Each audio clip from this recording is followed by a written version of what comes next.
استعمال، ایک تو یہ وقت کے ضیاع کا سبب ہے، اور دوسرا کوئی خال مثال ہو، 100 میں ایک نہیں، ہزاروں میں سے ایک، اور وہ بھی کوئی بہت مضبوط ہو، ورنہ یہ ممکن ہی نہیں ہے کہ آپ کے ہاتھ میں تنہائی میں یہ آلہ میسر ہو اور نگاہیں پاک رہ سکے۔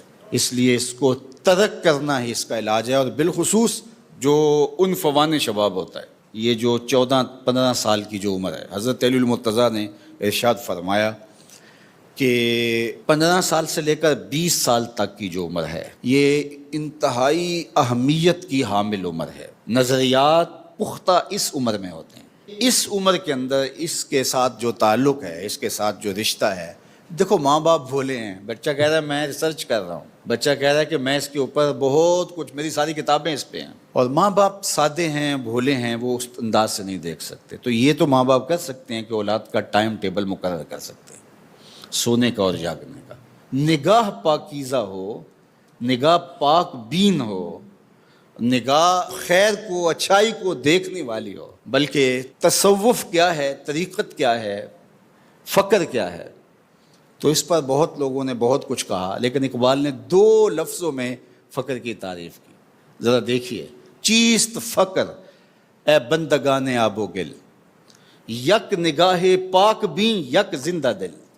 2 چیزوں کا نام فقیری، یک نگاہ پاک بین یک زندہ دل، ایک پاک بین نگاہ اور ایک زندہ دل۔ اگر 2 چیزیں کسی کو مل گئی تو وہ فقیر بن گیا۔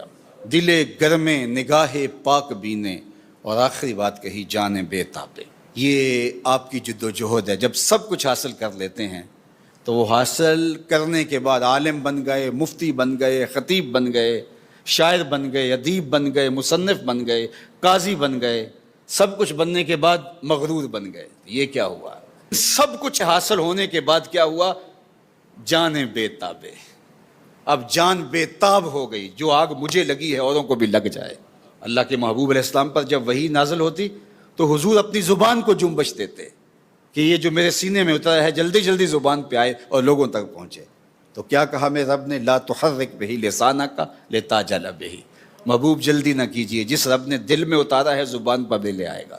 ابھی وحی کے آثار نمودار ہوئے، ابھی وحی کا نزول اختتام کو پہنچا، حضور فوراً اس کو زبان پہ لانا چاہتے۔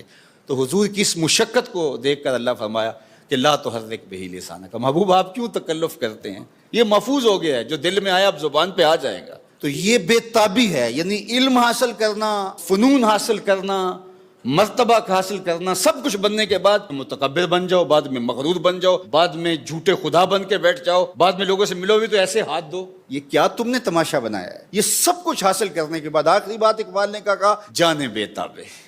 اب وہ جان، اللہ اکبر، وہ بے تاب ہو گئی۔ اللہ نے اپنے محبوب سے کہا کہ محبوب لعلہ کا باخی نفسہ کا، آپ تو اپنی جان کو جوکھوں میں ڈال دیا، آپ تو اپنے آپ کو مشقت میں ڈال دیا۔ اور کہیں فرمایا طٰہٰ ما انزلنا علیک القرآن لتشقیٰ، اے 14ویں رات کے چاند محبوب، ہم نے قرآن اس لیے تو نازل نہیں کیا تھا کہ تم مشقت میں پڑ جاؤ۔ تو وہ جو بے تابیاں ہیں وہ اس کا نتیجہ ہے۔